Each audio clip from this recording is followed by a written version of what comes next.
On this episode of the Rules of Investing podcast, I speak with Vihari from Antipodes Partners. We discuss what pragmatic value investing looks like in 2026, why today's highly concentrated market is creating opportunities away from the obvious winners, and where investors may be getting the AI trade wrong.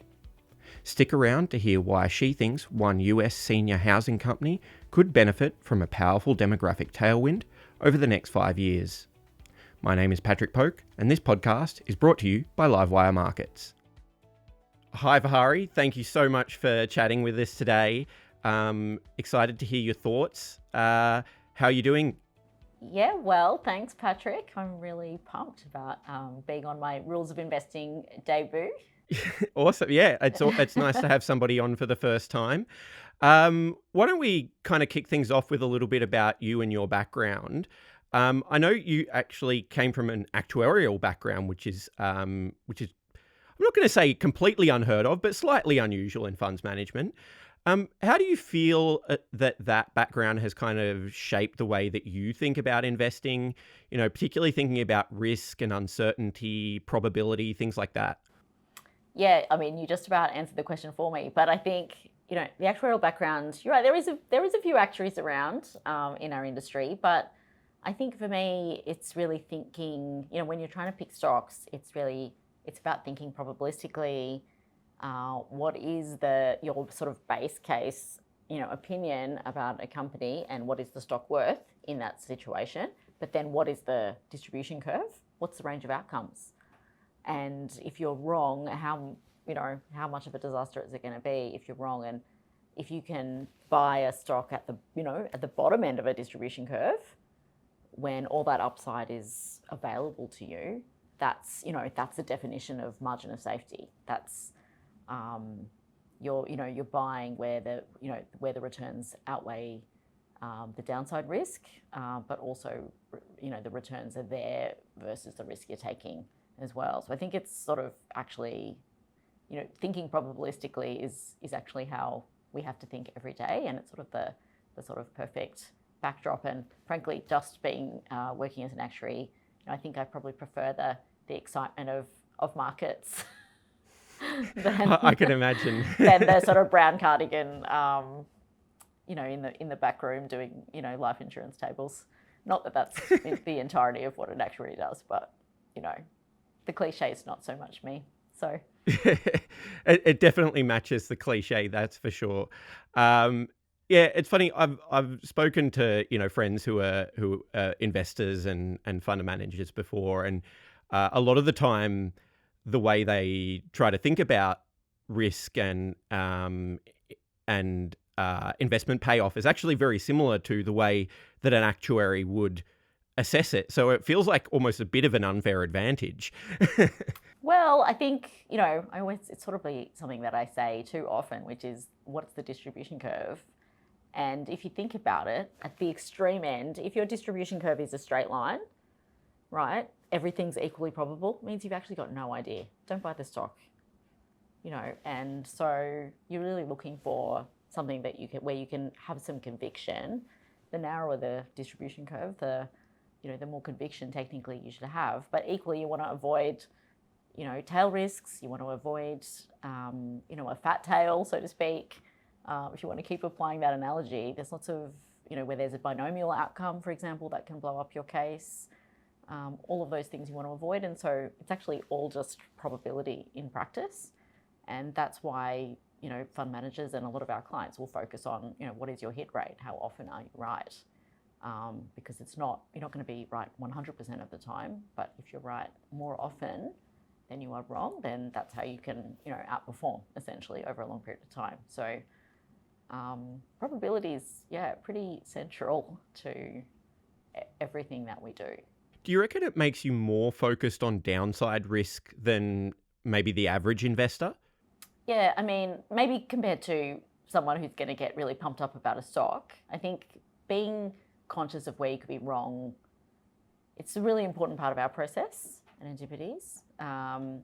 People sometimes refer to it as a pre-mortem, which is sort of how might you be wrong, and knowing what those swing factors are ahead of time. And equally, sometimes you can end up being right for a completely unrelated reason as well that wasn't in the original case. So I think we do focus a lot on downside. And I mean, if you think about downside in general, downside is asymmetric. So if just mathematically, if you're down 100% to get back to where you started from, you've got to be, up disproportionately. So, down 50 plus 100 is back to where you started from, and if you can be down by less than that of the market and then still up proportionately, then to use that same analogy, down 50, up 100, if you're down 25, up 100, suddenly you have $150. So, protecting on the downside is actually a good way to actually compound your money. And so being conscious of risk is, really central to not only individual stock selection, but how the portfolio gets constructed as well. Pre-mortem seems like a good segue to talk about what you do at Antipodes. So I understand a big part of your role is actually reviewing other people's investment cases and theses. How do you think that scrutinizing other people's ideas has actually changed the way you think about your own investment cases? Yeah, look, so the way our team is structured is that we have a sector team approach, and each sector team builds their own model portfolios because we want every single person in our team to be thinking like a portfolio manager. How does this stock fit within our universe? And then, those guys are paid on their stock selection alpha, within those sectors. And so that gives us, firstly, a really good bench of ideas to then choose from for our final portfolio. And, that's where the vetting process is taking place. The first thing I'll say about your question is, one of the great things about having a team is getting the diversity of ideas and getting people who all have come from different backgrounds. And our COO's been, he's been quite, Jacob, he's been very deliberate about that. We do have people at Antipodes from, a range of backgrounds. And I think that means you get more diversity of ideas, more differentiation of ideas, but also better vetting of ideas, because people are more likely to disagree with each other if you come at something from a different point of view. So I think that's number one. That's fantastic because it means it improves your hit rate, ultimately, your probability of being right more often, if you get different perspectives around the room. And so I think that's really important because people have these interesting biases, and some people, have a bias towards growth. Some people have a bias towards finding the lowest quality value stocks you've ever seen, but actually they could have a lot of upside to them. And all of those types of opportunities have a role. They have a place in the portfolio if they deserve to be.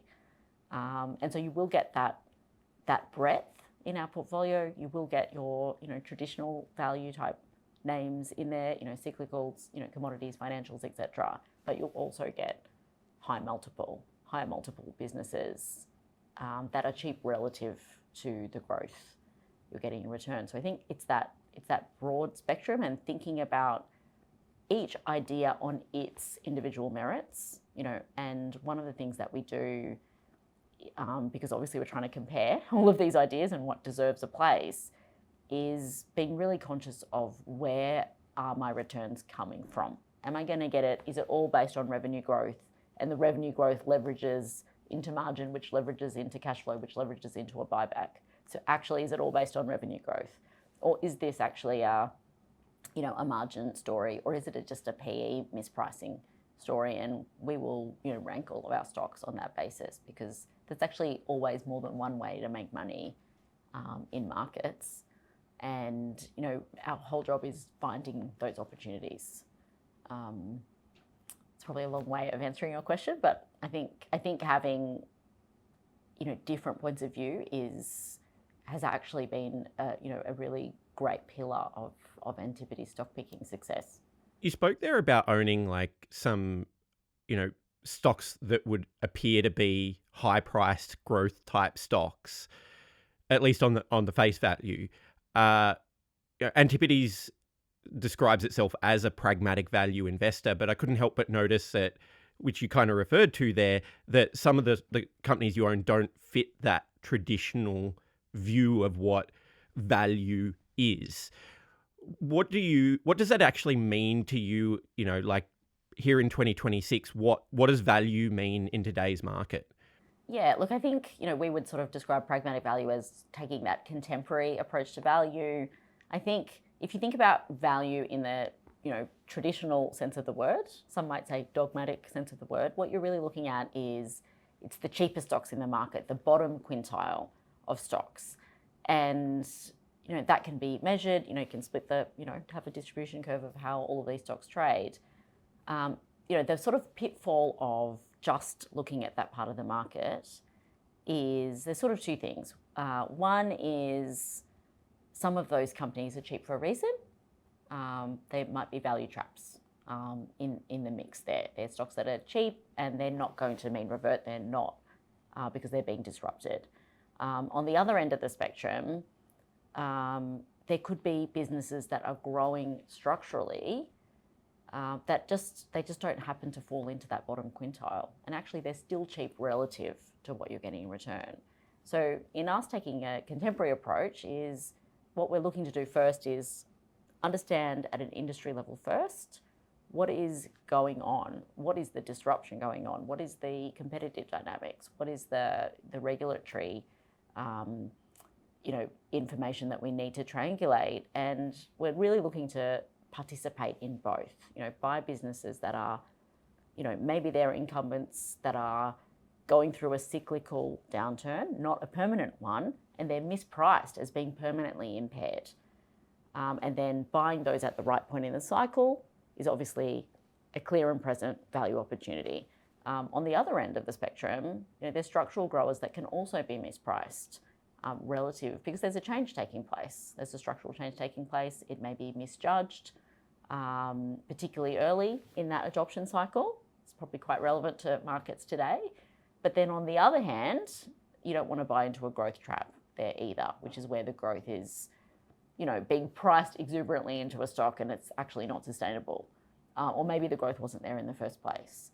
So we're looking to avoid those traps, but also participate in cyclical and structural change across that spectrum of value. So value relative to business resilience and growth.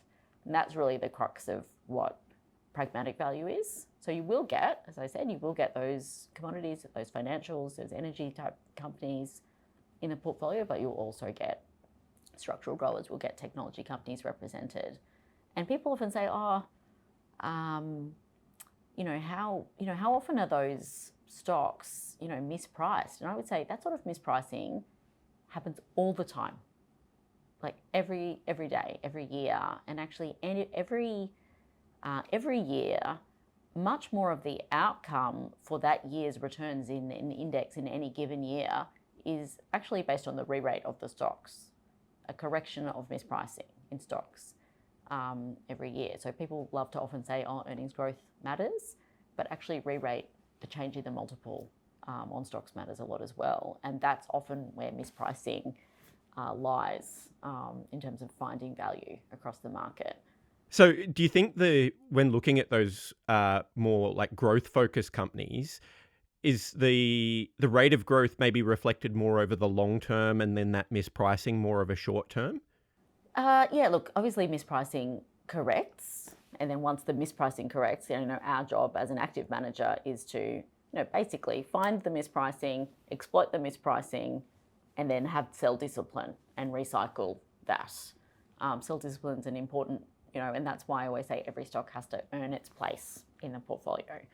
But it can be, there's lots of examples of that where, to talk about a stock that's the most talked about stock in the history of the world, Microsoft.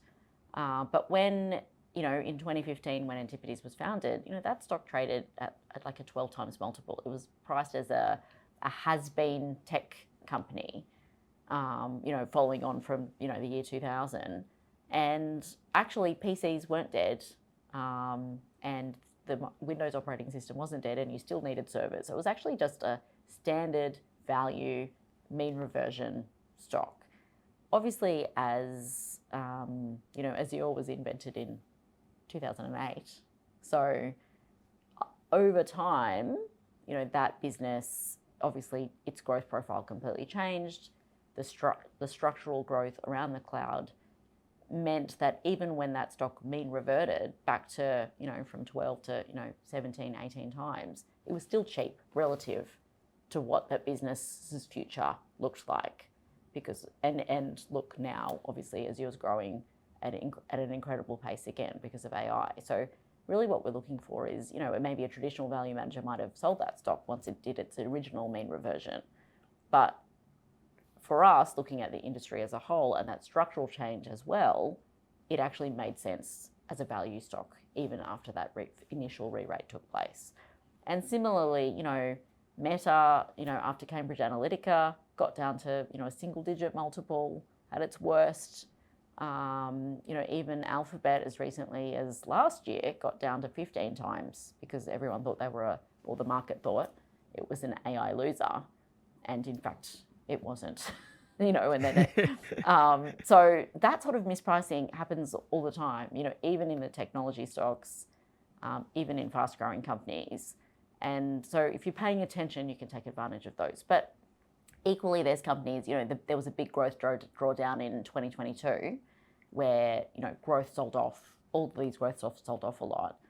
And people just go, oh, that stuff just bounces back. Don't worry, buy the dip. That's, people love to say. But some of those stocks were just really expensive for what they were. And, PayPal's a good example. At that time, it was trading at 60 times. Market forecasts were for like a 20% compound growth for that business. And, ultimately it degraded to, low teens PE and its growth rate's about 8%. Still solid, but it was just overpriced for what it was and it sort of didn't recover, didn't just bounce back because actually it was a growth trap. So being conscious of what you're getting in return for what you're paying is needless to say, critically important. Because, if there is a big structural tailwind and there is this, a big TAM ahead of you, Economics 101 will tell you that people will go after that and there will be competition if there's not barriers to entry and there's not, moats around a business. Or, so, you've got to look at the qualitative and the quantitative together. Where are you seeing some of those, the valuation asymmetries, mispricings at the moment? Like, I don't mind if it's like regions or sectors, individual companies. Just where are you kind of spotting those opportunities? Yeah. So look, I think I'll answer holistically first. We can always dig into stuff more, but I think if you look at where we've gotten to in markets today, I would say the index is risky, but there's actually a lot of value around. And that's because we've got to this, extreme level of market concentration. The AI Big 10 is like 40% of the bench now. If you think of the Mag 7 plus things like AMD, Micron, Broadcom, those types of companies, created this concentration and the market's become narrower and narrower. And in terms of where the returns are coming from. In the second quarter, in fact, all returns just came from AI and everything else did nothing. And so what is quite typical of those sorts of concentration extremes is what I would call value dispersion. Very expensive and very cheap is coexisting in the market at the same time. So you've got to work out where the expensive is and where the cheap is. And one of the key things we do at Antipodes, and this is what helps us anchor ourselves to value, even though we will buy high multiple companies, is that we look at value in a relative context, which is where is this stock trading relative to its own history, but relative to its own region and its own sector exposure as well. And that means you're always anchoring your view on value, relative to what makes sense from a historical perspective. And if you look at PE relative or relative value across the world, And what you will see is that the US as a market is trading at a premium relative to its own history. With the knowledge that the US always trades at a premium to the market, the broader market. If you look at value as a factor, it's trading at a discount to its own history. And equally, things like, the growth factor is trading at a premium to its history, well above its 75th percentile. Large caps are trading at a premium to history. Hardware and AI trading at a huge premium to history. But at the same time, what's trading at a discount to history? Like I said, value, also smaller and mid-sized companies, also emerging markets in Europe, and also hyperscalers are trading at a discount to their history. Also software is trading at a big discount to history. So as you reach these sort of peaks in markets and these concentration peaks, that value dispersion narrows. So, and I really think that's just the gravity of fundamentals, come back into market dynamics. So there's a lot of opportunity, just as much as there's a lot of risk, at an index level. If you think of the two that I called out that are, expensive versus their history, the US is almost 70% of the world market, and, hardware's, up almost 20% of the world market. But interestingly, the US, outside of mega caps, is cheap versus its history. So even within the US market, there's opportunity. It's just about finding where it is. And so I think that's within that, there may be, cyclical, the cyclical circumstances to take into account. There may be, structural opportunities to take into account. And I would say, do we own hardware names? Yes. Do we own hyperscaler clouds and cloud names and software names? Yes, we do. And we also own names in the US, even though the market as a whole might be, expensive versus the past. It's really, we don't have to own the market. We only have to find, 70 stocks to get, to make their way into the portfolio. I'm not sure if I misheard you there, or maybe you misspoke. Did you say that you thought hyperscalers were trading at a discount to their history? Yeah, on a multiple perspective, from a multiple point of view. They've sold off this year, and that's because of AI capex.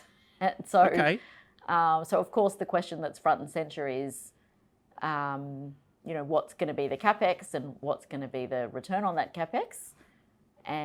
But what really matters, in my opinion, is what's demand, because demand will drive capex and it'll also drive ROI as well. But they've sold off, significantly. They've had a recent, since June, they've had a bit of a bounce back, but it's been volatile. Because of these fears, market fears around, the AI capital expenditure cycle, and where is the end to that, and where is the return from that, which are fair questions, and that's what we have to assess in terms of looking at those individual companies. It's really interesting. There's definitely not the perception, I would say, that's out there generally, both amongst people who pay attention to markets and I want to say the general public, but when I say the general public, I mean people who pay a little bit of attention to markets. My take would be that the perception is that hyperscalers are very expensive, but that's obviously, not what the data is showing. No, I mean, I think, Google is relatively expensive versus its history, and I think Apple is certainly expensive because that's not one of the hyperscalers, of course, but it's done well, I think. Compared to the other mega caps, just because it's not deploying capex in the same way. So what you've had is, Microsoft's bounced a bit, but it got down to sort of 19 times. AWS also, and I think it's interesting that Amazon and Microsoft and others were sold off so much. Obviously, in the context of the capex, Microsoft's just come out and said, "Oh, look, we're reassuring the market that we're intending to stay free cash flow positive."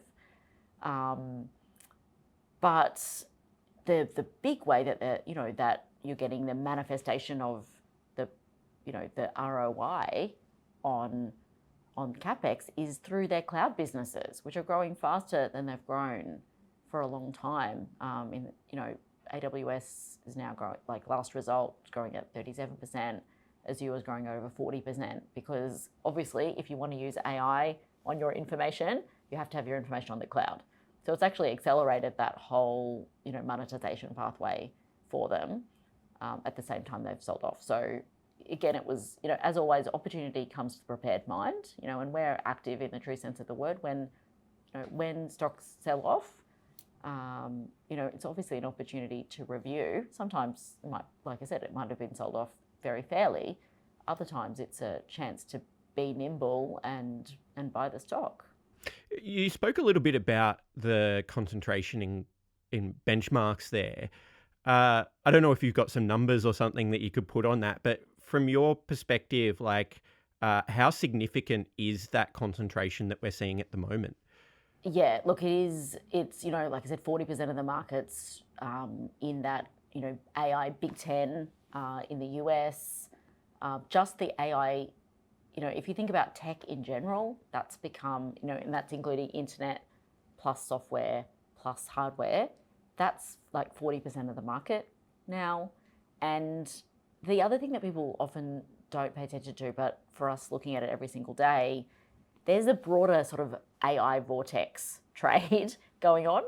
And that includes things like renewable energy, because you've got to have energy for the data centers. And there's, machinery and tools businesses. There's, things like, there's the analog element of it, because computers have to interact with the real world. But then there's also the AI disruption trade. There's professional services and media, and a lot of the software have been sold off because of AI. So if you actually think about, how many stocks are linked into this single thematic, you've actually got more than 50% of the market linked to this idea. And if you actually sort of break it all down, people often think, oh, well, there's passive, and like I've explained how, passive is sort of from my perspective, is a very risky allocation, because it's got a lot of, the good, bad and the ugly in it, not only from a company outcome point of view, but from a valuation point of view. But if you actually look at what the market looks like as a whole, you've got, again, that AI vortex trade. You've got, it's more than 70% momentum driven. It's more than half of it's been mega cap driven, and of course that big skew to the US market. When I first started investing in global equities, the US was 40% of world markets, and now it's almost 70. And there's some great companies in that mix, don't get me wrong, but it's become concentrated as a trade. And so for us, like I said, that actually creates opportunity, but there's risk at the index level because of that vortex. How much of that do you think is because of a combination of US companies being more global in their footprint, and also seeing overseas companies going to the US to list, like Atlassian, for example, versus these US companies just taking a bigger and bigger share of the pie globally, and also seeing re-rates in their valuations? Do you think it's reflective of the change in the actual structure of the index, or do you think it's more just these companies are earning more and you're paying more for it? Yeah, look, there's a bit of both. I think, as you say, there's some companies seeking out that US listing premium that for a time there was a Hong Kong listing premium, maybe about 5 years ago. So that can change around a bit as well. I think for us, again, because we look at relative value, we want to look at, we're not necessarily expecting that European industrial to trade at the same multiple as the US industrial. What we're looking at is how it is trading relative to itself. So that's important when you think about, contextualizing value. I think some of these US companies are, yes, they're there's only one Microsoft. There's only, these companies have been incredibly successful. There's only one Google, etc. So I think you need to think about the complexion of that versus underlying, the underlying, broader US market. And I think that what I would say, where value dispersion is most extreme is within the US market. There's a lot of very cheap I would say, cyclicals in the US. And then there's a lot of very expensive, hardware, tech type companies as well. Even, AMD got to sort of more than, in this recent sort of CPU trade, got more than 30 times multiple. Intel kind of came out of nowhere and sort of started shooting the lights out in terms of price performance as well. So for us, it's, we've got to be disciplined about the process. There's opportunity in every market. But the US, has been exceptional, and there has been a huge amount of fiscal spending and debt that's driven that outcome. The US through all the COVID period took on, 2 times more debt than, say Europe did. And that's kept the good times rolling. But what's actually happened, if you look at what the AI trade or the AI capex has done in the US, is certainly that's created a flurry of activity and a flurry of investment. But the rest of the US is, if you think about where rates have been, you've got you've had a cyclical downturn in housing, you've had a cyclical downturn in autos, you've had, the rest of manufacturing's actually been quite stagnant in the US. So I'm always conscious of, yes, there's been an incredible investment cycle around tech. And then obviously the debt helped. But it's not the only show in town. There's other ways to make money in markets like that. Yeah, Intel's a fascinating one, right? Like, I remember a few years ago, the narrative was that, like, Intel was basically dead, and, like, it was there was this all of these other companies had just completely overtaken it, and there was no chance it was ever going to catch up. And now it seems that the narrative around that one has really, really changed in the last year or two. Yeah, I mean, it's that CPU narrative. Like, for us, if we're accessing AI, we've got to, go on our laptops, which happens to have a CPU.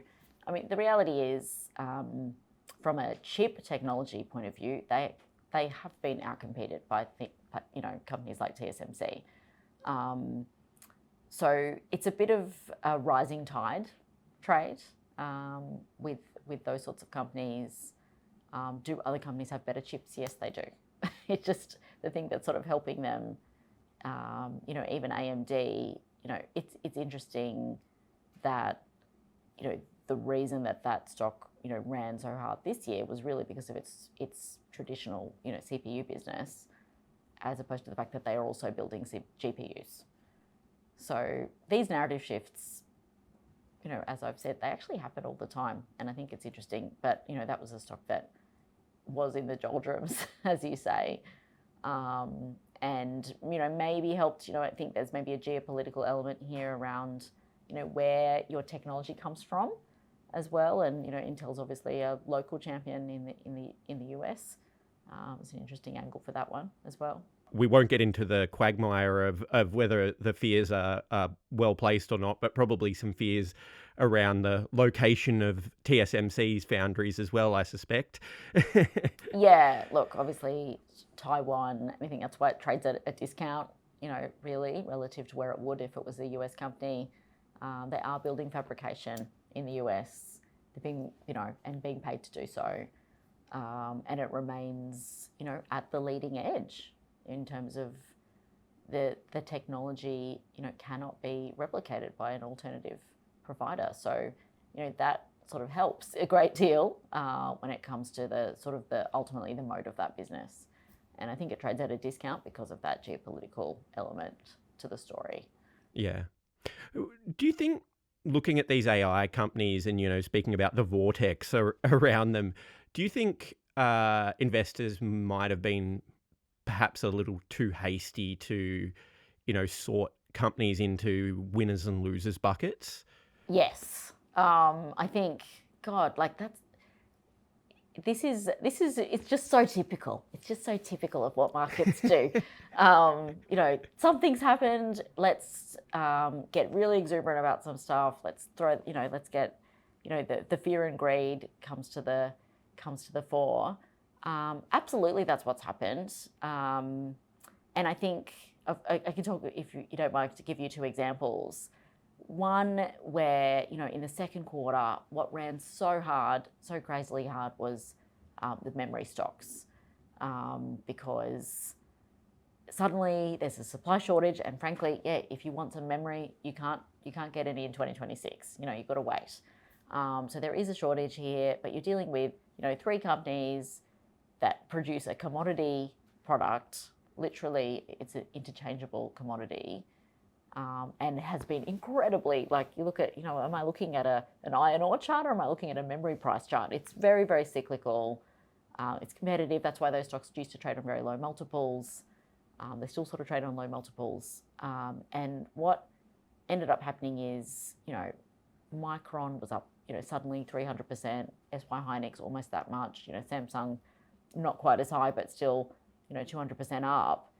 And it was, they were trading on, essentially they've got their peak margins, peak multiples, peak EV to sales multiples, and then with no sort of concept that there's a cycle here and there's competition. So that's happened in one part of the market. Of course, they sold all those Korean equity gains in second quarter, came right back down again.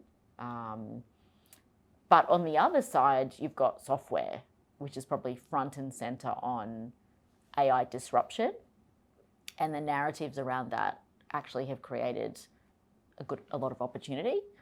And if you think about it, I would say, because it was so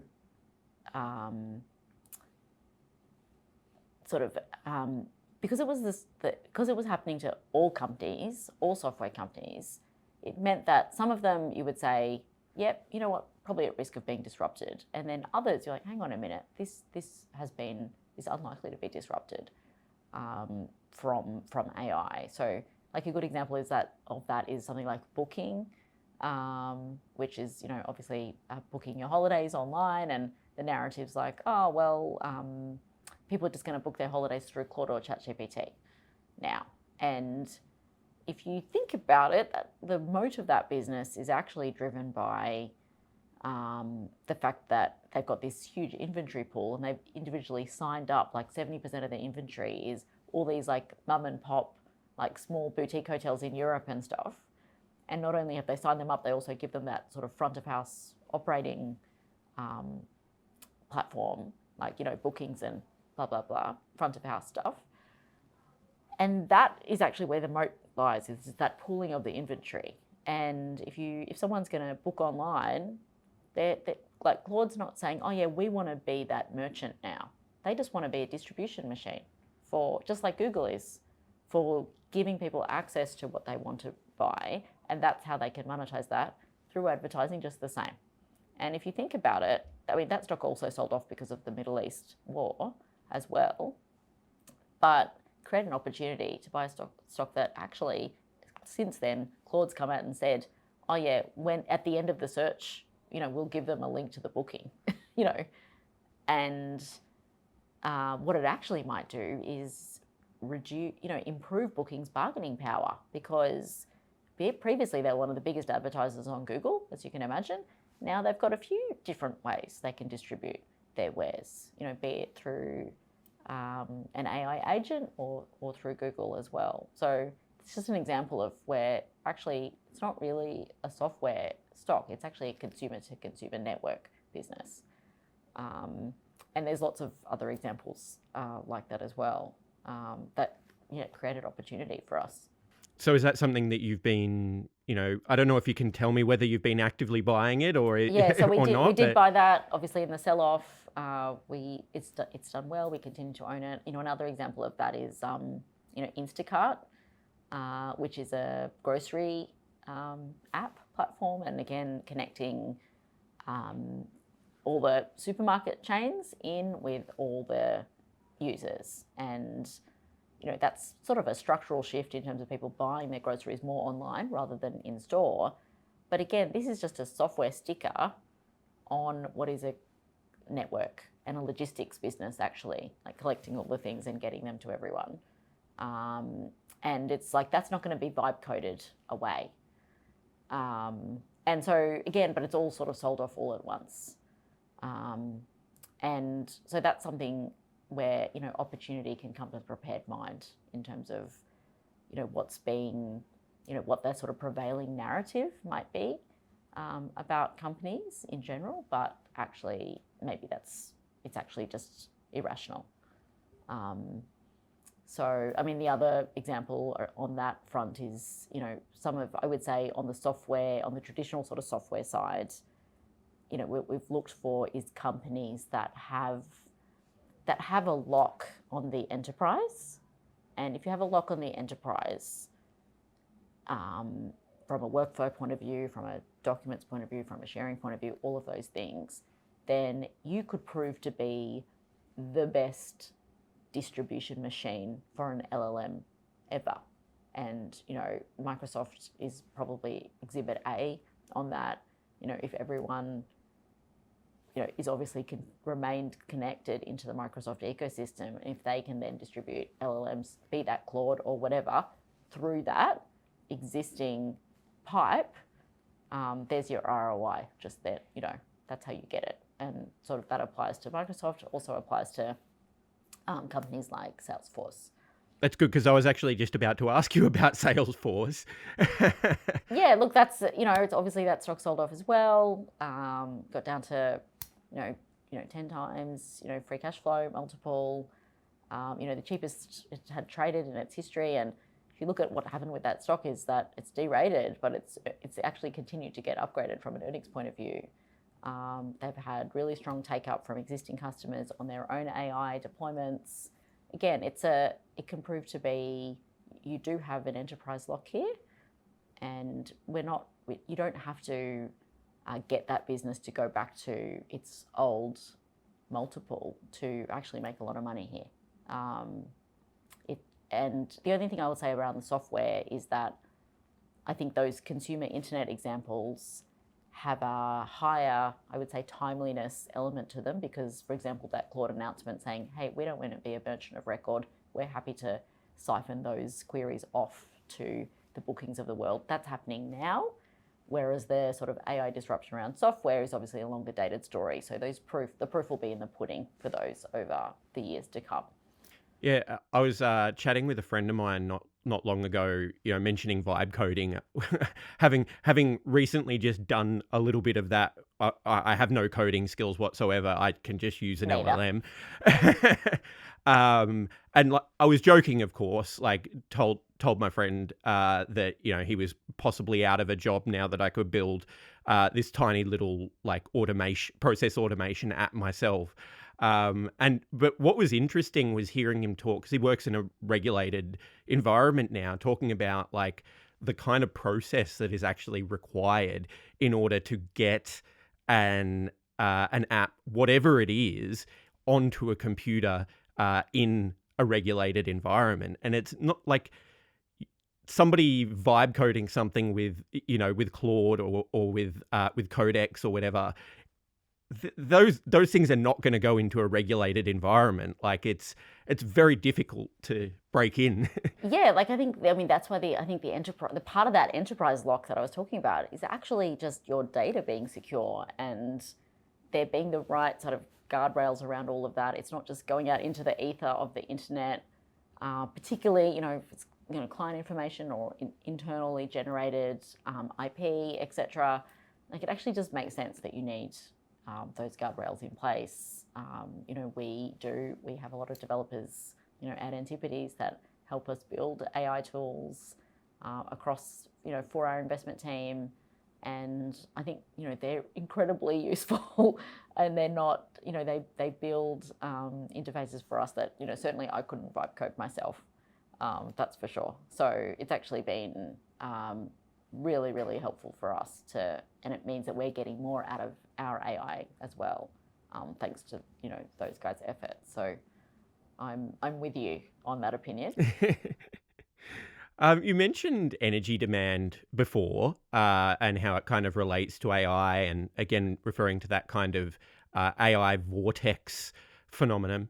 How are you thinking about the second order effects in the opportunity around this? Yeah, like I think, energy is a great example of that. If you think about for the last 20 years, developed economies, our demand for energy came down slightly every year because we just get more efficient, better light bulbs, etc. Now we're at this point where energy demand's going up, and even going from minus 1% per annum to positive 1% per annum is actually a big change. Obviously, places like China, they've had growing energy demand for a long time, so they have a different dynamic here. But it's really changed the game in developed markets. If you think of the middle of the US where data centers are going in, energy demand's going up a lot in those states, and that means there's actually sort of not enough energy. That also goes in lockstep with needing renewable power and sort of perpetuating, what the Trump government failed to do, but what actual companies are now perpetuating is that shift to green energy. And obviously then the distribution of that as well. So being well located from that point of view is important if you want to invest in a utility. But also what we're looking at is which are the companies that are, in the right position from a cyclical inflection in that capex. And part of that has actually been offshore oil as maybe a random example here, but that again, I would say a cyclical downturn that went on for a decade, admittedly, but mispriced as permanent. It's a good example of actually there's a positive inflection. That sort of US, that shale oil era is sort of over. If we're looking at offshore now, there's been a lot of, been a bit of a graveyard for some companies, in terms of, offshore drilling companies and others. So we've had, Vihari, which is an offshore drilling company, bought into SLB. This was all before the Middle East war, by the way. This was late last year. Looking at businesses that were trading on trough earnings, trough multiples, but with actually a positive capex cycle playing out as well. And so it has created opportunity that goes beyond just the AI hardware in and of itself. Of course, we have had AI supply chain businesses, and a lot of those, interestingly, have been in Asia, not necessarily US companies that are sort of participating at various points of the supply chain of AI. For example, you need testing and measurement. You need the machines that synthesize silicon into a form that can then have lithography done on them. And there's actually lots of different companies that do that stuff. That you've got to find and cover. And again, because we look at the industry holistically, it does tend to lead us to that sort of broader base of ideas. But energy is certainly one of them, and some of our utilities names have done well off the back of that dynamic as well. And that's AEP, RWE in Germany, also Fortum, which is a Nordic renewable power play as well. So that's definitely been a relevant part of that sort of AI analysis, but also just this broader energy demand analysis. And what that includes is actually the mix shift to renewable power and away from burning fossil fuels, actually, that's been perpetuated, funnily enough, by the AI trade. Coming at this from a very Australian point of view, I suspect it's similar overseas, but that's kind of my question, is whether it is. But it seems as though we've almost had three things happen simultaneously here within the energy space, in that you've got years and years of underinvestment in energy infrastructure, which had kind of reached a critical tipping point. At the same time, you're seeing additional investment required in order to integrate all of this, renewable energy, particularly, things like solar and wind, which are slightly more inconsistent. And then all of a sudden, you've had this sudden increase in demand that's come off the back of not just the AI, but, more use of battery power, right? Like more people are driving EVs, which means they've got to charge those big batteries. And it kind of seems like all of those have come together, maybe not exactly at the same moment, but pretty close to it.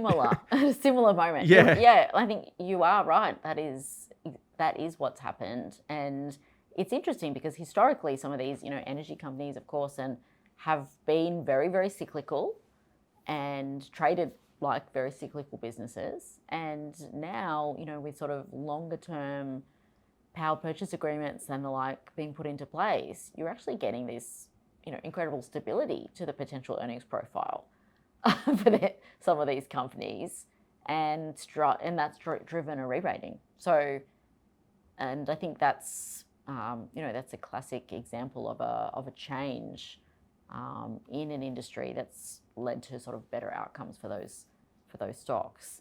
But you're quite right; it has all happened at once, and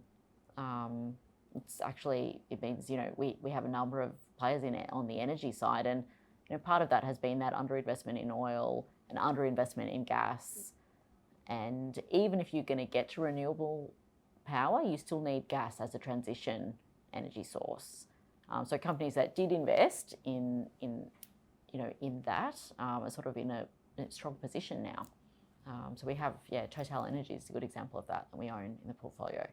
I'm conscious of the time. I have kept you a little bit longer than I said I would, but if I'll do a bit of an awkward transition there, if I can, into our three favourite questions that we use to wrap things up. So we ask these same three questions of every one of our guests, and hopefully they're a little bit of fun. That is the intention. So could you tell us, over your career, can you think of a big call, either right or wrong, that has really kind of shaped the way that you think about investing? Yes, I've got so many examples, but I'll give you one. And I would say you always learn more from your mistakes than your wins, because there's always something that maybe you missed or didn't appreciate that, that stays with you. And one example I have in the past was Tesco, UK supermarket, had this enormous profit warning. It was always over-earning, and compared to its peers, it had this big profit warning. Margins were going to be reset down by like £1 billion or something at the time. And ultimately the stock was cheap and did ultimately go up a lot from that gap down. But because there was a turnaround, and because they were over-earning, the turnaround took so long. It just took ages and ages and ages. And there was a whole bunch of, tangential, issues along the way while that all happened as well. And so the news flow on that stock was negative for a long time, and it continued to go down. And you didn't get that, that manifestation of the value opportunity for a long time until it ultimately turned around. And so I think turnarounds often take much longer and are much more, much more wart-ridden than often you might think initially. So there's an opportunity cost to that, because there's money being parked there that could be better parked elsewhere. And also be very wary of companies that appear to be over-earning relative to, is it, a regulatory gift, or is it a structural gift, or is it actually just a red flag in terms of what's going on in this industry, and does that company have, has it earned the right to be generating those levels of returns?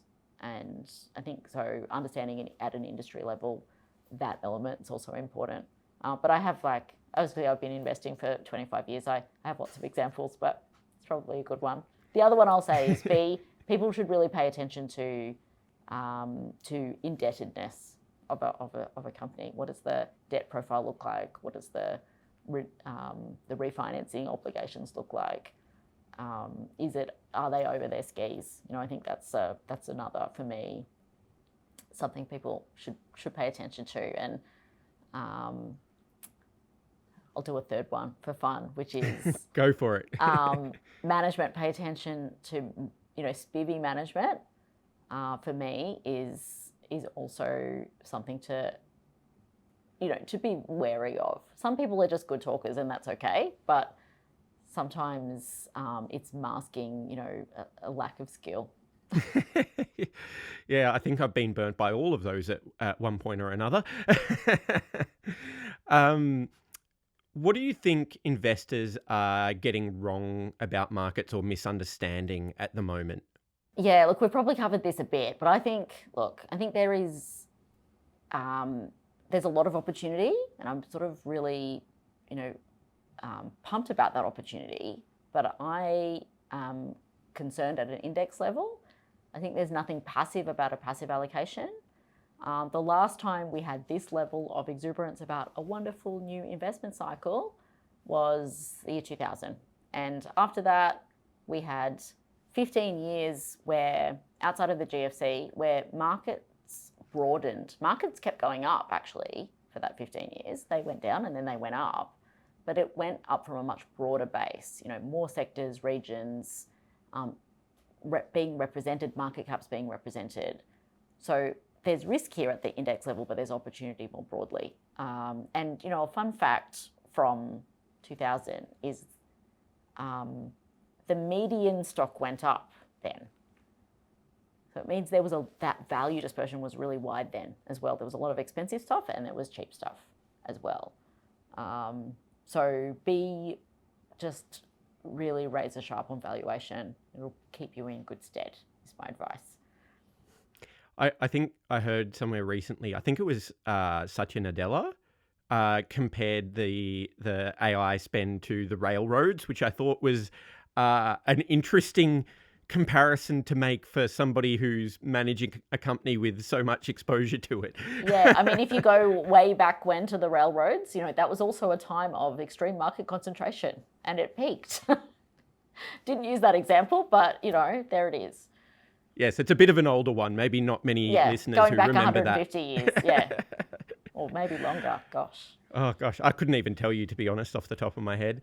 We definitely have a chart at Antipodes that covers this somewhere. Oh, you'll have to share it with us, and we maybe we can put it in the show notes if people are interested. But before I ask the final question, I do always like to throw in a bit of a disclaimer.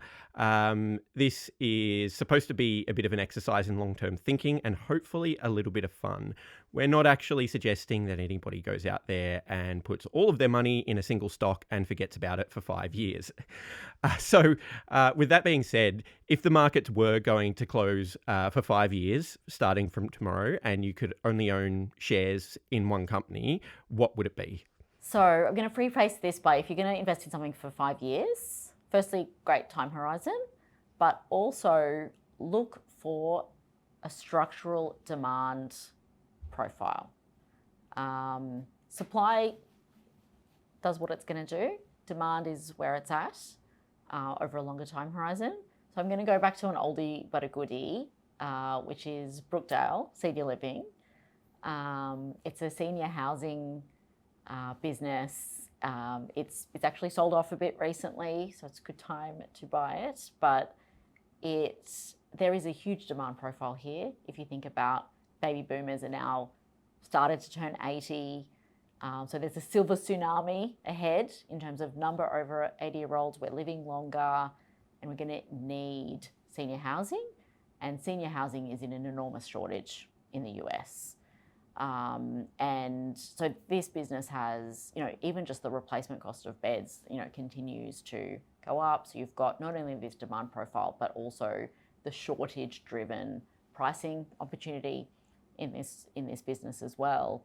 The stock's cheap, and it's got that structural growth element to it.